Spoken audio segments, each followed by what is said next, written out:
আমরা পেয়েছি সাবেক বাংলাদেশের প্রধানমন্ত্রী শেখ হাসিনা। আপনাকে স্বাগত জানাই, আপনি আমাদেরকে সময় দিয়েছেন, এসেছেন আমাদের কাছে এবং যুক্ত হয়েছেন আমাদের সঙ্গে, সেজন্য আপনাকে ধন্যবাদ এবং কৃতজ্ঞতা। আমাদের সাথে আরো থাকছেন বেগম খালেদা জিয়া, আপনাকে আমাদের অনুষ্ঠানে স্বাগত জানাই, আপনি আমাদের সময় দিয়েছেন, সেজন্য আমাদের কৃতজ্ঞতা জানাবেন।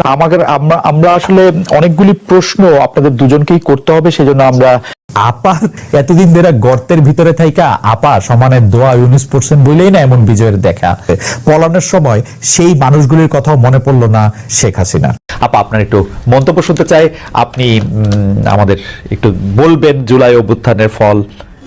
দেশবাসীর কাছে আমি বিচার চাই, কি অপরাধটা কি করেছি যে এইভাবে, যেখানে আমি মানুষের ভাগ্য পরিবর্তনের কাজ করে যাচ্ছি, মানুষের জীবন মান উন্নয়ন করেছি। আজকে বাংলাদেশ সেই 2008-এর বাংলাদেশ আর 2024-এর বাংলাদেশ তো এক না।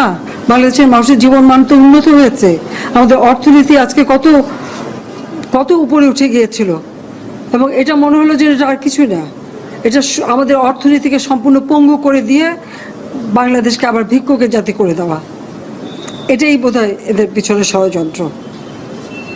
সেটাই হচ্ছে সব থেকে দুঃখজনক, যে দিন রাত অক্লান্ত পরিশ্রম করে বাংলাদেশটাকে যখন একটা জায়গায় নিয়ে আসলাম, আজকে সেখানে দেখি এই একদিকে জ্বালা পোড়া সব কিছু। ঠিক যে প্রতিষ্ঠানগুলি মানুষের সেবা দেয়, আজকে মেট্রো রেলে চড়ে মানুষ কত অল্প সময়ের মধ্যে সময় বাঁচিয়ে কর্মস্থলে পৌঁছাতে পারতো, আবার ফিরতে পারতো। সেখানে ছাত্ররা, চাকরিজীবী, সাধারণ মানুষ সবাই তো যেতে পারতো। সেই স্টেশনগুলি পুড়িয়ে এখন ট্রাফিক জ্যাম, মানুষের কষ্ট। আমি তো কষ্ট লাঘব করেছি, কিন্তু যারা এইভাবে আগুন দিয়ে পুড়িয়ে মানুষের সে কষ্টে আবার ফেলে দিল, তাদের বিচার দেশের মানুষকে করতে হবে। আমি খালি সকলের সহযোগিতা চাই, আর এইভাবে মায়ের কোল খালি হোক এটা আমি চাই না, কারণ আমি তো বাবা মা সব হারিয়েছি, আমি তো জানি হারাবার ব্যথা কত কষ্ট, কিন্তু সেই কষ্ট বুকে নিয়ে তো ফিরে আসতে এদেশের মানুষের জন্য। এখানে আমার তো কোনো চাওয়া পাওয়া নাই, আমি তো আমাদের ছেলে মেয়ের জন্য কিছু করিনি, শুধু তাদের লেখাপড়া, নিজেরাই চাকরি করছে, নিজেরাই পড়েছে, আমি কতটুকু করতে পেরেছি, কিন্তু আমি দেশের মানুষের জন্য করেছি।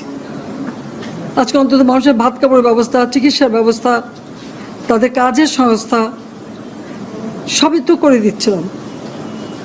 যখন আমরা এক উন্নয়নশীল দেশের মর্যাদা পেলাম, তখনই এই তাণ্ডব করে ঠিক যে জায়গাগুলি মানুষের সেবা করবে সেই জায়গাগুলিতেই আঘাত। শিক্ষা প্রতিষ্ঠানে হল ভেঙে দেওয়া, সবচেয়ে দুর্ভাগ্য যে ভিসির বাড়িতে আগুন দেওয়া। এর আগেও একবার ঢাকা ইউনিভার্সিটিতে